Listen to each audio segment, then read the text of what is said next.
Hakeem Jeffries is allowing his political infrastructure to be used for some of those operations. But of course, it's also his jellyfish spine, his unwillingness to do anything to stand up to the Trump administration. And if you don't think that I'm right here, I would just ask you this question.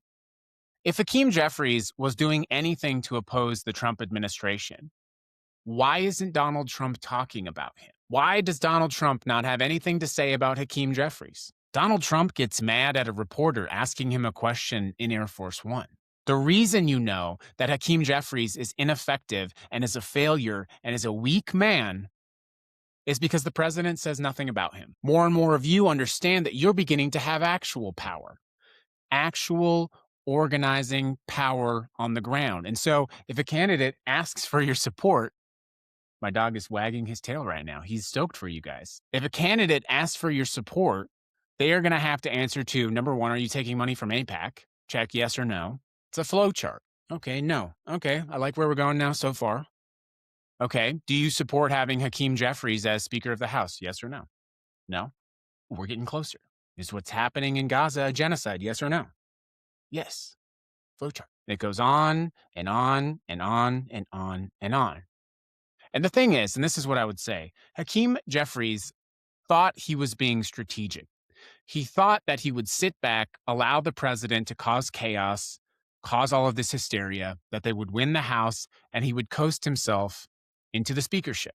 But what happened is the lack of any organized, coordinated effort from the Democratic Party meant that it was us. We had to be the ones out getting tear gassed. We had to be the ones out standing on the streets, getting arrested, getting pepperballed. We had to be the ones protecting our communities. And you know what? I guess part of me is glad to know at least where he stands. And part of me is glad to know how much courage we have, our friends have, our neighbors had. Part of me knows that perhaps if he had not done that, if perhaps they had led this sort of organized, quote unquote, resistance, that maybe we wouldn't be where we are now, which is on the cusp of a fundamental revolution. And so part of me is glad for that. But the other part of me understands that we have to go all the way. We have to go all the way.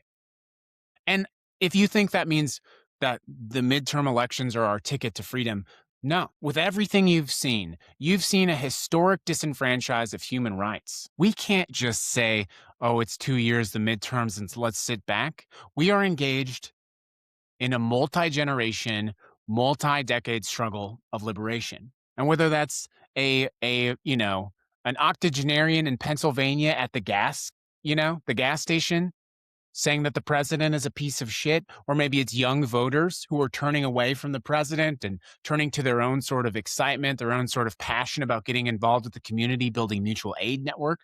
Maybe it's the Democratic Party that is starting to realize if it wants to have actual power, it has to put actual powerful people in place. Or if you're a NATO ally looking at the United States and saying, I guess we have to do our own thing now. Do you see how they're all connected?